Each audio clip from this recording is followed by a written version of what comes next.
Bharat Ratna doctor Babasaheb Ambedkar यांना मानवंदना अर्पित करतो।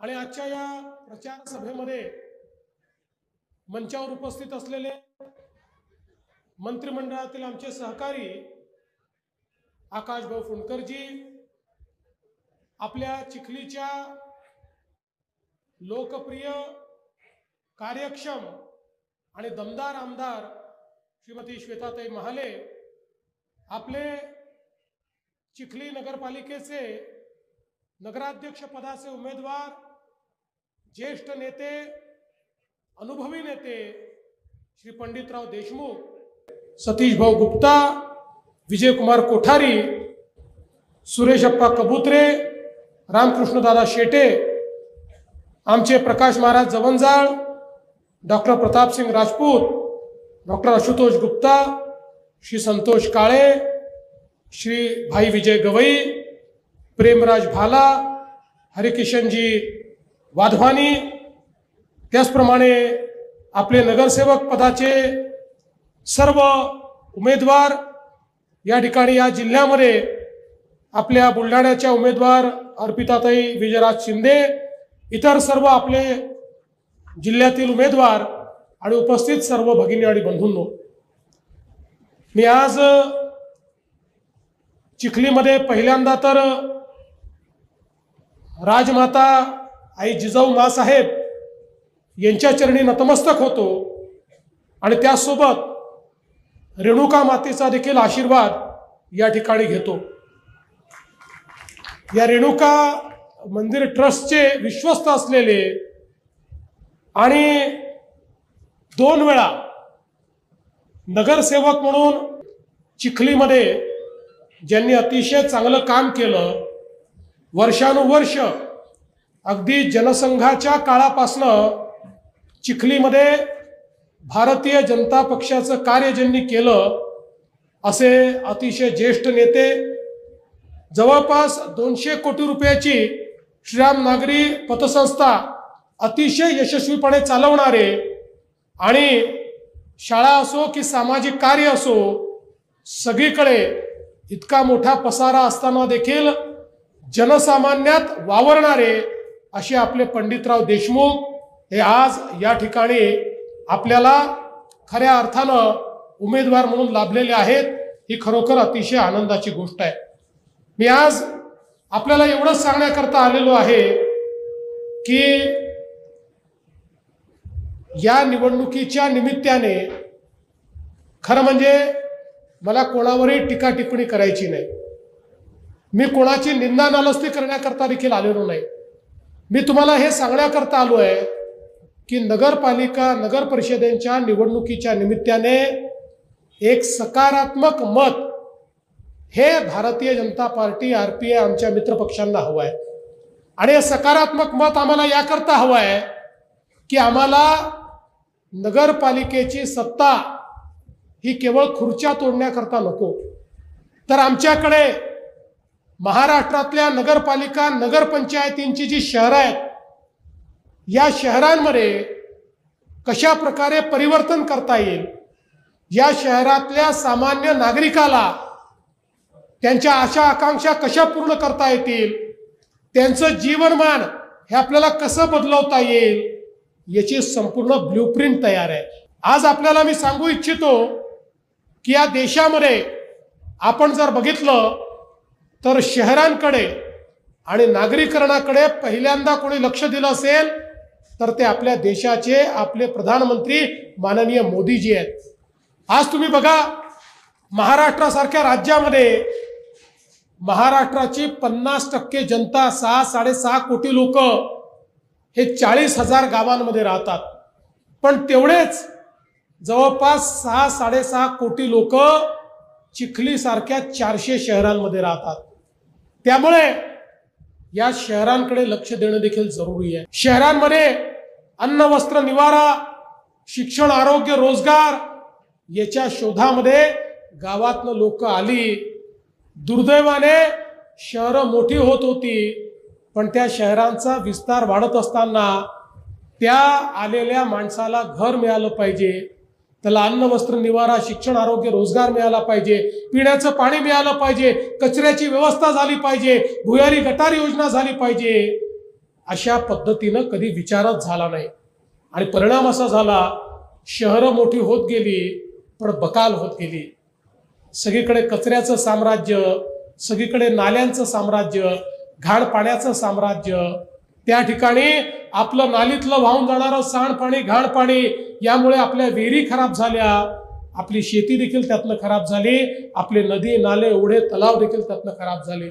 आणि म्हणूनच या ठिकाणी कुठल्याही पद्धतीनं आपल्या शहरांकडे देखील विशेष लक्ष देण्याची गरज होती। खऱ्या अर्थानं मोदीजींनी प्रधानमंत्री झाल्यानंतर आपल्याला सांगितलं की शहरीकरणाला अभिशाप समजू नका, देशाचा 65% GDP हा शहरामध्ये तयार होतो, रोजगाराची निर्मिती देखील शहरामध्ये होते। त्यामुळे शहरं जर चांगली झाली तर त्यातनं मोठ्या प्रमाणात लोकांचं जीवनमान सुधरेल।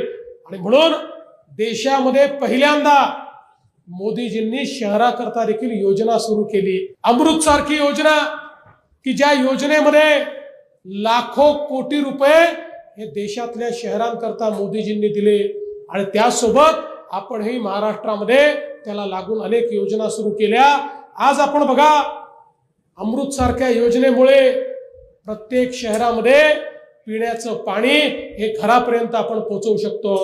मी खरं म्हणजे या ठिकाणी श्वेताताईंचं अभिनंदन करेन की या चिखली शहराकरता अतिशय चांगली पिण्याच्या पाण्याची योजना त्यांनी मंजूर करून घेतली, कामाची सुरुवात झाली, काम आता पूर्ण होत आहे। आणि हे काम पूर्ण झाल्यानंतर चिखलीच्या प्रत्येक घरामध्ये आपल्याला पिण्याचं पाणी त्या ठिकाणी मिळेल, दररोज पिण्याचं पाणी, स्वच्छ पिण्याचं पाणी या ठिकाणी आपल्याला मिळेल।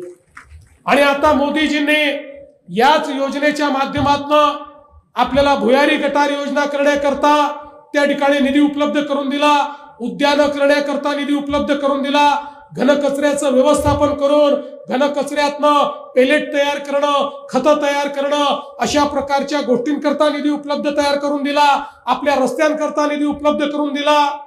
शहराचा सर्वांगीण विकास करण्याच्या दृष्टीने आज इतक्या मोठ्या प्रमाणात हा निधी आज केंद्र सरकार आणि राज्य सरकार आपल्याला देत आहे। पण बंधू भगिनींनो, हा जर निधी योग्य लोकांच्या हातामध्ये पडला नाही, जर आपल्या नगरपालिकेची सत्ता ही योग्य लोकांच्या हातामध्ये राहिली नाही, तर आम्ही किती निधी दिला तरी तो तुमच्यापर्यंत पोहोचणार नाही, त्यातनं परिवर्तन होणार नाही। भारतीय जनता पार्टी एकमेव असा पक्ष आहे की ज्या पक्षाने आपल्या नगराध्यक्षाने त्या ठिकाणी गडबड केली तर त्याला पक्षातनं बाहेर काढलं। या चिखलीमध्येच आपण हे बघितलेलं आहे। आणि मी आजही तुम्हाला सांगतो की आमचे नगराध्यक्ष इतके चांगले आहेत, खऱ्या अर्थानं अनुभवी आहेत, कुठल्याही पद्धतीनं ही सगळी कामं, हा सगळा निधी तुमच्यापर्यंत पोहोचवण्याकरता पारदर्शी प्रामाणिकतेतून ते काम करतील। आणि खऱ्या अर्थानं आम्हालाही हे समाधान असेल की आपण जो पैसा देतोय, शहर बदलवण्याकरता जो निधी आपण देतोय, तो निधी हा आपल्याला चांगल्या पद्धतीनं या ठिकाणी वापरला जातोय। आपल्याला कल्पना आहे, श्वेताताईंच्या नेतृत्वात 128 कोटी रुपयाची पाणी पुरवठ्याची योजना, या ठिकाणी अनेक सांस्कृतिक भवन श्वेताताईंनी केले, अटल उद्यान त्या ठिकाणी जवळपास 9 कोटी रुपयाचं केलं, वायझडी तलावाचं सुशोभीकरण आता होत आहे, काही तांत्रिक बाबी आपल्याला पूर्ण करायच्या आहेत, त्या करून त्यालाही 14 कोटी रुपये या ठिकाणी मिळणार आहेत। 130 कोटी रुपये हे रस्त्यांकरता या ठिकाणी श्वेताताईंच्या नेतृत्वात आले आहेत। 80 कोटीची कामं त्या ठिकाणी प्रगतीपथावर आहेत, इतर ही कामं आपण पूर्ण करणार आहोत। आणि मी तुम्हाला हे आश्वस्त करतो, हे नाल्या काढण्याचं काम आता बंद करायचं आहे आणि पूर्णपणे भुयारी गटार योजनेच्या माध्यमातून आपलं शहर स्वच्छ असलं पाहिजे आणि त्या गटाराच्या पाण्यावरही प्रक्रिया झाली पाहिजे। अशा प्रकारचं कार्य येत्या काळामध्ये आपण या ठिकाणी करणार आहोत। एवढंच नाही तर आता मोदीजींनी मोठ्या प्रमाणात आपल्याला सांगितलं की शहरामध्ये जे गरीब आहेत, जे झोपडपट्टीमध्ये राहत आहेत, त्यांना मालकी हक्काचे पट्टे द्या, ज्यांची अतिक्रमणं आहेत त्यांची अतिक्रमणं नियमित करा, त्यांना मालकी हक्काची पट्टे द्या आणि ते जर झोपडीत राहत असतील तर त्यांना 2.5 लाख रुपये घर बांधण्याकरता द्या, कोणीही गरीब हा झोपडीत किंवा बिना घराचा राहू नये। आज या ठिकाणी प्रधानमंत्री आवास योजनेतनं प्रत्येकाला घर देण्याचा प्रयत्न आपण करतोय आणि नुकतंच आपण नव्याने शासन निर्णय घेऊन सगळ्या लोकांचे अतिक्रमण नियमित करून आणि त्यांना मालकी हक्काचा पट्टा देण्याचा निर्णय देखील या ठिकाणी आपण केलाय। श्वेताताईंनी सांगितलं छत्रपती शिवरायांचा पुतळा तर आमच्याकडे आहे, पण भारतरत्न डॉक्टर बाबासाहेब आंबेडकरांचा पूर्णाकृती पुतळा हा आम्हाला या ठिकाणी लावायचा आहे। बंधू भगिनींनो, उद्याचा दिवस फार महत्वाचा आहे। उद्या 26 नोव्हेंबर आहे। आपल्याला माहिती आहे याच 26 नोव्हेंबरला खऱ्या अर्थानं भारतरत्न डॉक्टर बाबासाहेब आंबेडकरांनी आपलं संविधान आपल्याला अर्पित केलं आणि मग आपण 26 जानेवारी 1950 ला हे संविधान अंगीकारलं। उद्या संविधान दिवस आहे।